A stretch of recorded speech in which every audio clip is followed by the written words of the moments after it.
Area 52 whistleblower exposes the human assembly line. The alarms hit first, then the silence. Deep underground, missile crews stared at dead panels, disabled launch systems, and a chain of failures nobody could explain in real time. For years, that looked like one terrifying military mystery. Then another layer started pushing through it. Years later, one man would claim that story never belonged to missiles alone. He said the same hidden hand behind nuclear shutdowns also tracked human biology. Quietly, methodically, for decades. Not a warning in the sky, an inventory on the ground. So the question isn't just why something could turn off our weapons. It's why the same pattern keeps circling back to us. Our bodies, our children, our future. To get there, we need to start with the witness. The witness and the claim. He doesn't arrive with documents the public can verify. And that's the first thing to say plainly. Because this whole story falls apart if we blur the line between testimony and proof. The man at the center of this claim presents himself as a whistleblower, tied to a facility he calls Area 52, a label people use for alleged black sites in the Nevada and New Mexico orbit. Not a confirmed public installation, with a clear, open paper trail.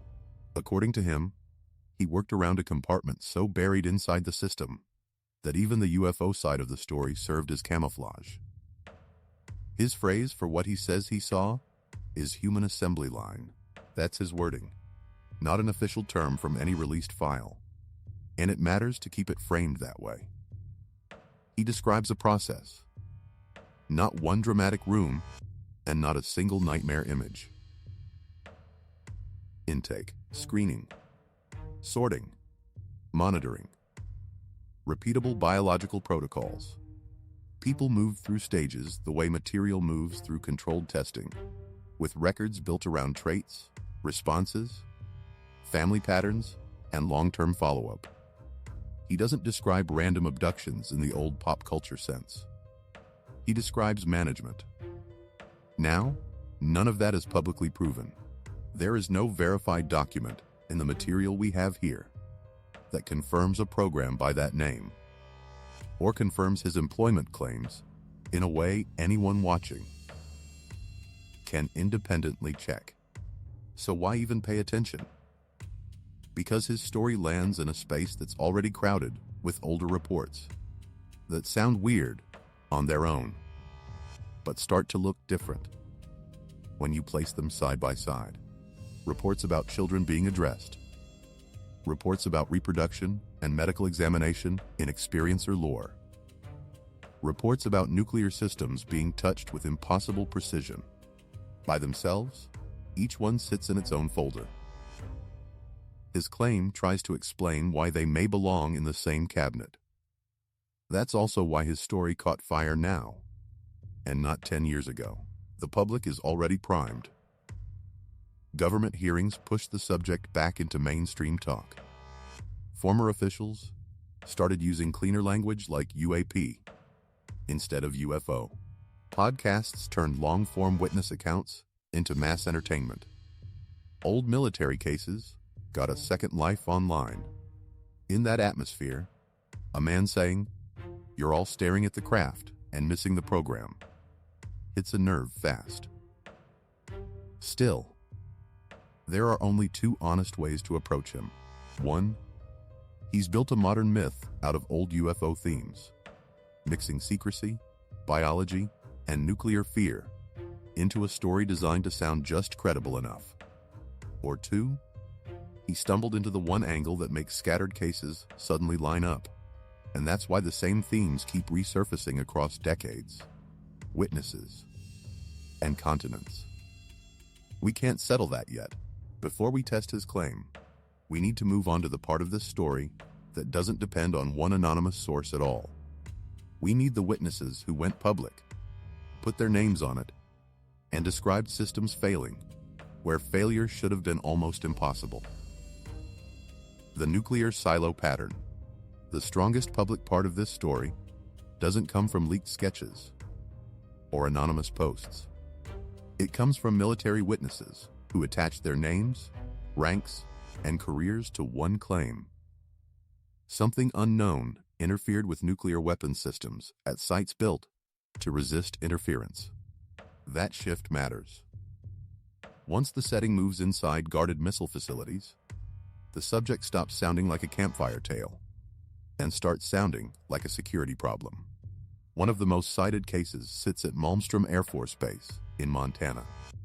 Former Launch Control Officer Robert Salas has spent years describing an incident in March 1967 at Oscar Flight, where missiles reportedly went offline, while security personnel above ground reported a glowing red object near the front gate. Salas didn't claim he saw the object himself from underground. His testimony is narrower than that, and stronger because of it. He described the calls coming down, the fear in the capsule, the sudden loss of strategic missiles, and the shock that followed, because those systems weren't supposed to drop so easily, or in clusters.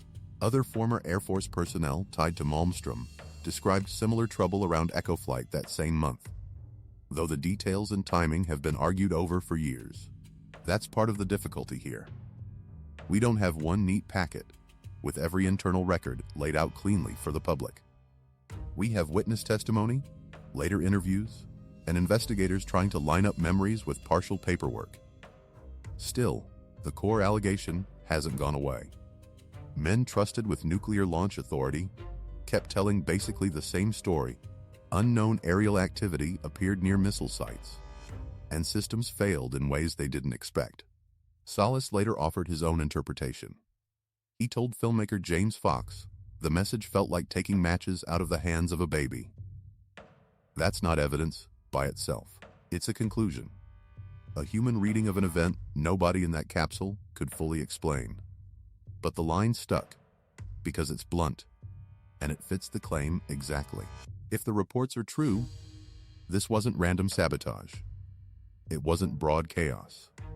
Something reached into the one part of the machine that mattered most, switched it off, and left the crew sitting there with no control over the weapons they were trained to guard. That precision is the part people tend to glide past. If some intelligence wanted to send a warning, why target command and control so exactly? Why not stage a display over a city, or disable aircraft, or interrupt radar across a wider area? These accounts keep circling one narrow capability: selective interference, with weapon systems at the center of state power. You don't need to prove every detail to feel how strange that is. And it wasn't only the United States. Researchers and witnesses have pointed for years to Soviet cases that sound uncomfortably familiar. Reports of unknown objects near nuclear installations, and stories of systems reacting in ways operators couldn't explain. Those accounts add pattern, not certainty, because the source trail gets rough fast. Some reports come through former personnel, some through later books and documentaries, some through cross-border retellings that are hard to nail down. So the fair thing to say is this: there appears to be an international theme in the testimony, but the public evidence remains uneven. Even with that limit, the silo cases hold weight for one simple reason. These weren't ordinary places, and these weren't ordinary witnesses. Missile crews lived inside procedure. They worked in a culture built on checklists, authentication, redundancy, and the idea that nothing informal belongs near launch systems. When people from that world step forward and describe failures tied to unknown aerial activity, you don't have to agree with their interpretation to admit the claim deserves attention. So this is where the story tightens. Publicly, we can say there are credible witnesses, repeated allegations, and a long-running pattern centered on nuclear sites. Publicly, we can't say the full classified record confirms every account. That gap matters, and we shouldn't fake certainty where none exists. But the unanswered question stays right there on the table. If something wanted to influence us, why choose our most destructive tools so carefully? And why does that attention look less like curiosity and more like control? That question leads straight into the older cases people still argue about, because the witnesses never really went away. The cases that refuse to die. Once you leave the missile fields, the story gets stranger, but not looser. In some ways, it gets harder to shrug off, because the witnesses aren't all pilots or radar men. Some are police officers. Some are people who never asked to become part of UFO history and spent years trying to avoid that label. The details change, the settings change, even the tone changes. But the same pressure point keeps showing up. The attention isn't only on machines. It keeps landing on human beings. Take Ariel School in Ruwa, Zimbabwe, in 1994. In broad daylight, dozens of children reported seeing a craft or crafts near their schoolyard, and several described small beings with large dark eyes.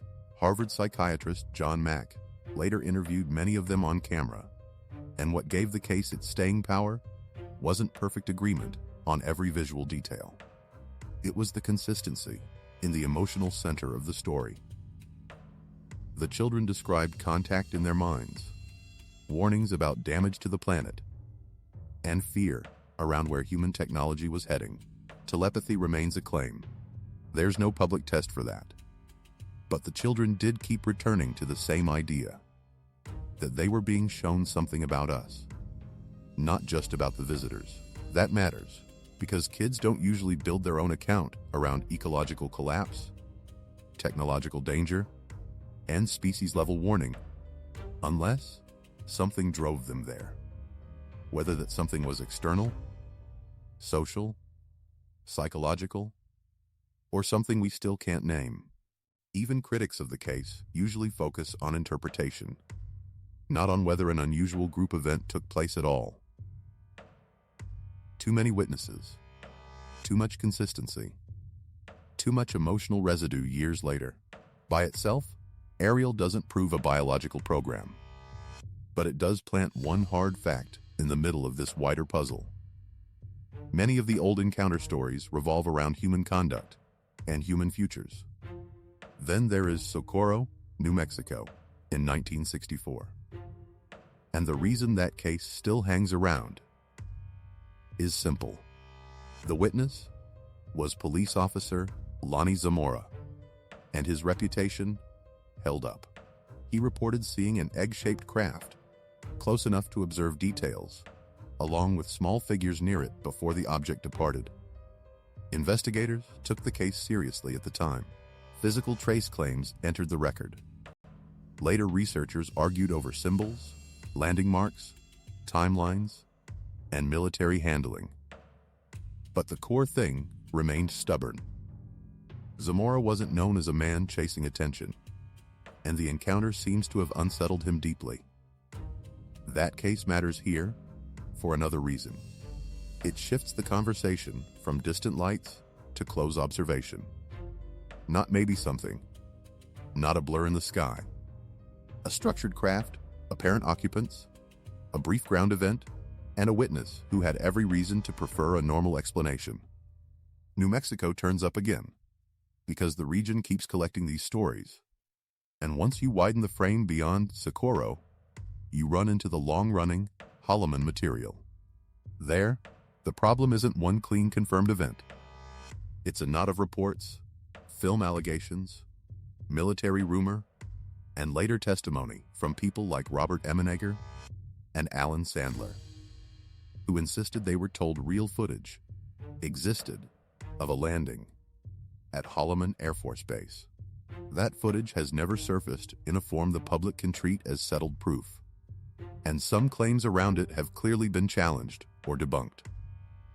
So, we shouldn't act like Holloman is solved. It isn't.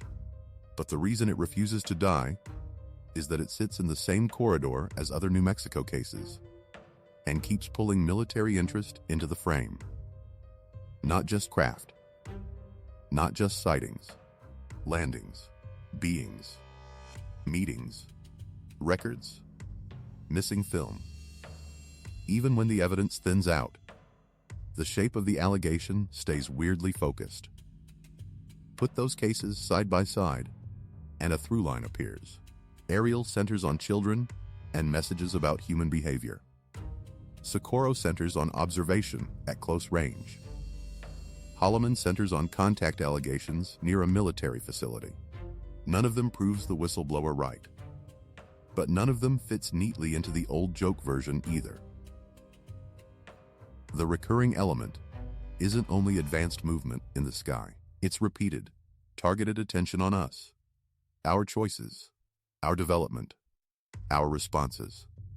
Once that pattern is sitting in front of you, the phrase human assembly line stops sounding like a random bit of internet horror and starts sounding like an attempt, maybe a failed one, to name the same obsession from the other side of the glass: obfuscation, ridicule, and the cover story problem. If that pattern keeps returning, the next question isn't only what people saw. It's why the public never gets a stable version of the story. That part has its own history. In 1953, the CIA-backed Robertson Panel reviewed the UFO issue, less like a search for truth, and more like a public order problem. The concern wasn't just strange objects. It was attention itself. Too much reporting, too much interest, too much room for panic, confusion, and exploitation during the Cold War. So the recommendation pushed in a very specific direction: reduce the aura, strip away the mystery, cool the subject down. That matters, because once a subject gets managed as perception instead of evidence, everything changes. Real cases don't need to be disproved one by one. They just need to be buried inside noise. A witness comes forward, somebody laughs.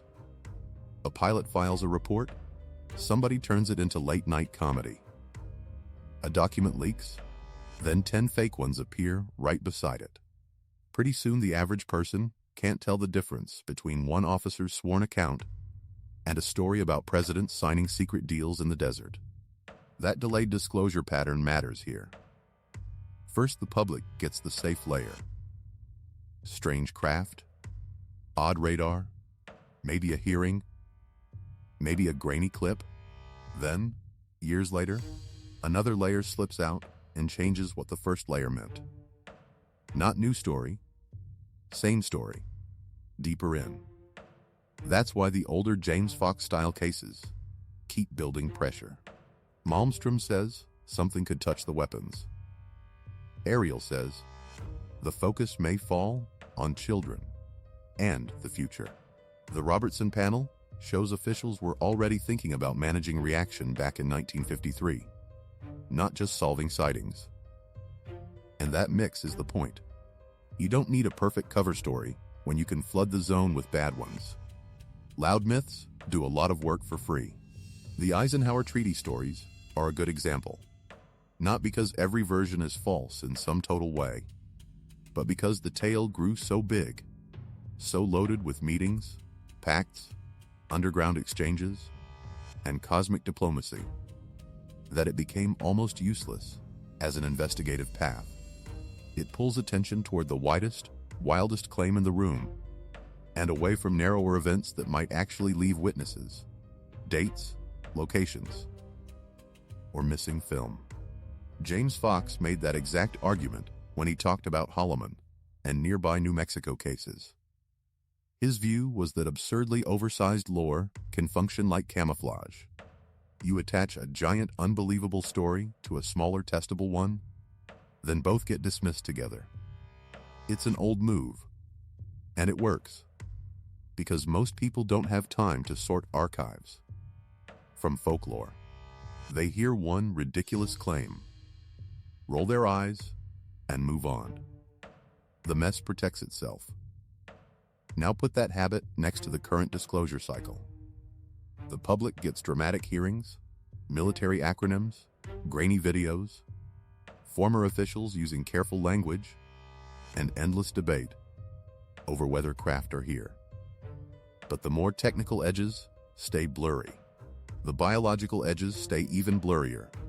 If a witness says this isn't only about things in the sky, it's also about data, bodies, inheritance, and long-tracking programs, that claim doesn't get clean airtime. It gets folded into the same pile as every other outlandish rumor. That's where the Area 52 whistleblower places his warning. He says the craft story is real enough to keep people occupied, but it's still surface level. In his version, public disclosure isn't pure honesty, and it isn't pure deception either. It's selective release.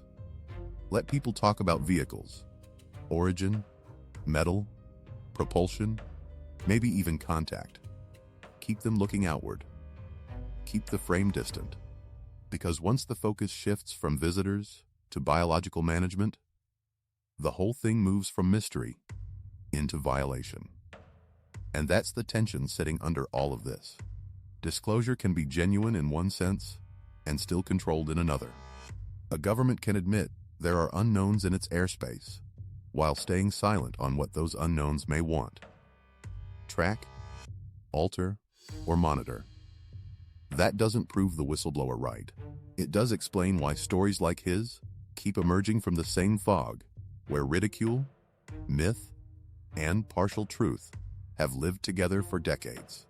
Which brings us to the part people usually avoid, the biological claim itself, and why he insists that's the real center of the story. The human assembly line theory. So now we get to the part that gives this story its ugliest shape. When the whistleblower says human assembly line, he isn't describing rows of bodies on conveyor belts. Not literally. And not in a way any public record lets us confirm. He means people processed like inventory, intake, and classification. In his account, people enter the process through events that can look random from the outside. Family histories, medical episodes, childhood encounters, missing time, reproductive anomalies, recurring observation. Inside the system, though, none of it is random. Each person gets tagged, compared, sorted, and watched over time. He breaks that process into stages. First comes identification. Who gets noticed and why? Then comes categorization, which in his telling means separating people by biological traits, lineage, reproductive patterns, neurological response, even what he frames as compatibility markers. After that comes review, not just health in the ordinary sense, but genetic review, inheritance mapping, and long-term tracking that can carry across generations. Last comes behavior, because in his version, the body alone isn't enough.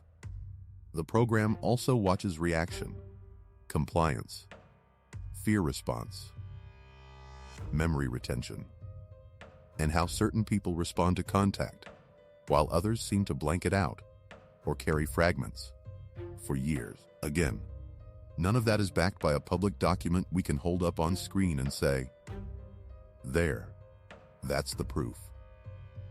We don't have that. What we do have is a claim that tries to gather a lot of older UFO material under one colder framework. Abduction reports have circled the same themes for years.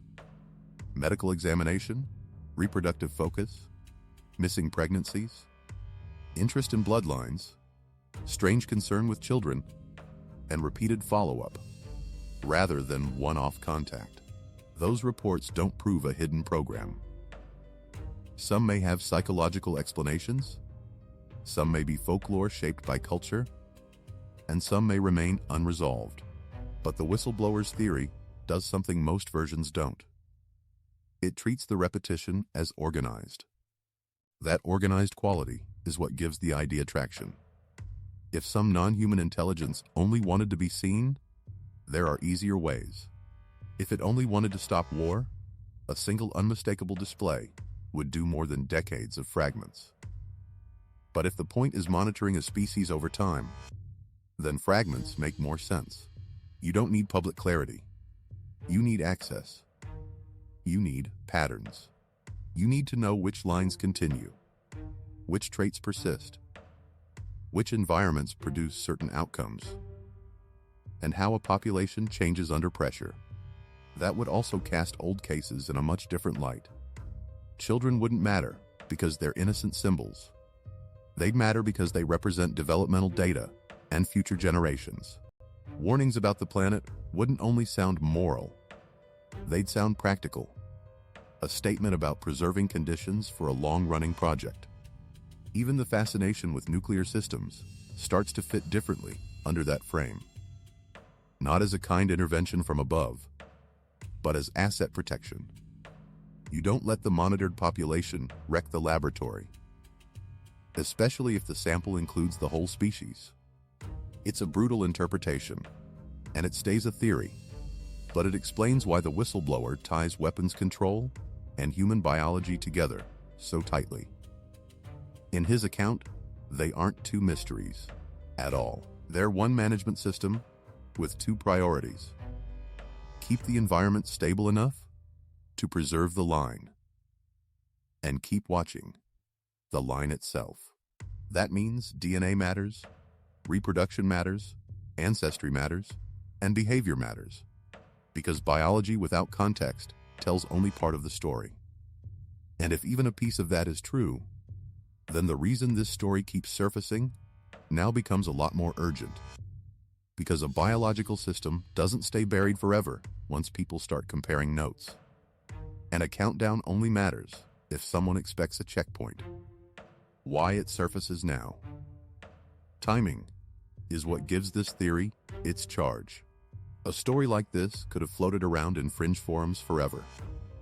But right now, it lands in a very different media climate. One where former intelligence officials testify in public, military footage gets debated on cable news, and long-form interviews turn once obscure witness claims into conversation. The door didn't suddenly swing open. It cracked, then stayed cracked long enough for older stories to rush back in. That shift matters, because disclosure culture has changed the audience. 10 years ago, a claim about hidden biological monitoring would have sounded like internet glue made from abduction lore, Cold War leftovers, and black site fantasy. Now people have already watched Congress hold hearings, heard officials admit there are objects they can't explain, and seen mainstream reporters treat the subject as something other than tabloid bait. Once that happens, the range of acceptable questions gets wider. People stop asking only, "Are these craft real?" and start asking, what else sits behind the craft story? At the same time, the whistleblower era changed how these claims travel. A witness no longer needs a press conference and 3 newspapers to reach millions. He needs one podcast, one clip, one phrase that hooks hard enough to spread on its own. Human assembly line does that. It's ugly, direct, and specific enough to feel like insider language, even when it isn't verified. Add secrecy, biology, and state power, and the claim moves fast, because it collides with fears people already carry about surveillance, genetics, databases, and institutions that know more about them than they consented to share. Then there's the pressure wave created by old cases resurfacing all at once. Nuclear shutdown accounts keep getting replayed. Ariel School never really went away. New Mexico stories keep cycling back into the feed. Filmmakers, researchers, retired personnel, and online communities all keep pulling on the same thread. Sometimes carefully, sometimes recklessly. That constant recirculation creates a strange effect. Separate stories begin to feel less separate, not because they are proved connected, but because the public now consumes them in clusters instead of in isolation. Inside that climate, high-profile disclosure can work in 2 directions at once. It can reveal something real while still steering the crowd. If officials admit unknown craft exist, the public gets a dramatic answer and a new obsession.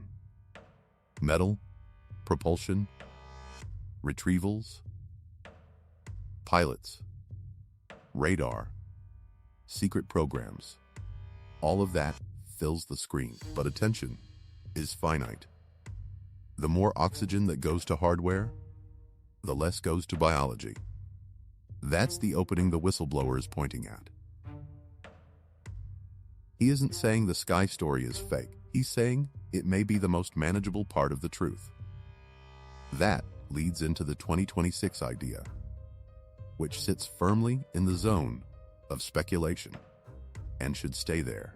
There is no public document in the material here proving a scheduled DNA audit in 2026. What exists is a narrative frame circulating through disclosure spaces. The belief that some kind of checkpoint, review, or reveal is approaching, and that biological themes are surfacing now because a deadline of some kind is getting closer. Maybe that's pattern seeking around unrelated stories. Maybe it's the usual habit of giving fear a date, or maybe scattered reports from different decades where fragments of one system people only now have the vocabulary to compare. The reason this matters isn't abstract. If a hidden program concerns flight corridors, that's someone else's problem. If it concerns human screening, inheritance, and long-term tracking, then nobody watches from the outside. That's why the story hits harder now. Not because the evidence suddenly became complete, but because the frame changed. People are finally asking whether the real secret was never just what entered our airspace, but what entered our records, our families, and maybe us. What holds up? What doesn't? What changes? So where does that leave us if we strip away the adrenaline and sort the pile honestly? First, some parts of this story are public, in a real sense. Former military witnesses did go on record about unknown activity around nuclear weapons sites. The Ariel School case did involve many children whose memories stayed broadly consistent over time. Lonnie Zamora did report a close encounter that investigators treated seriously, and his credibility kept that case alive long after easier stories faded. The Robertson Panel did exist, and its recommendations did show clear concern with reducing public fascination around UFO reports. Those things belong in the solid part of the stack, even if the meaning of them is still argued. A second layer sits in the middle, and that's where the ground gets soft. Holloman belongs there. So do many stories about military footage, vanished records, witness recollections shared decades later, and claims that sound possible only because they sit near cases we know were treated seriously at the time. This is the layer where investigators can find smoke, strange overlaps, and credible people telling pieces of the same story, but still can't lay out a clean chain from event to proof. You don't throw that material out. You also don't build a verdict on it. Then there is the top layer, the most unstable one, and that's where the Area 52 whistleblower sits right now. No public file in the record we've worked from confirms a facility program called the Human Assembly Line. No released document proves a 2026 DNA audit.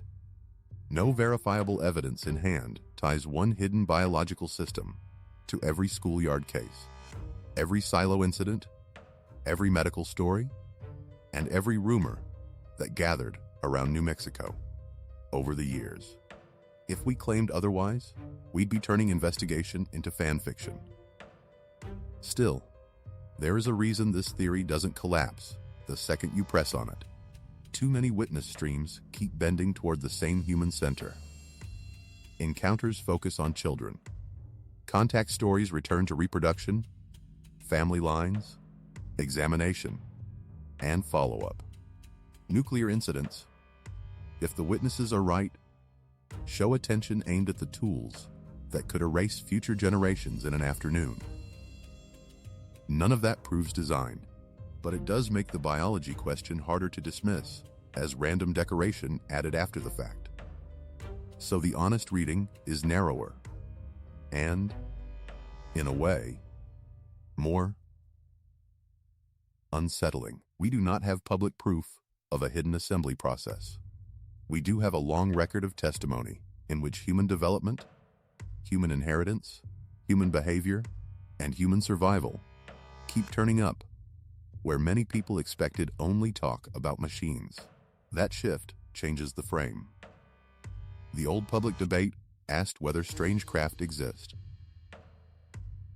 The deeper question may be, why so many reports, across very different settings, keep circling the body?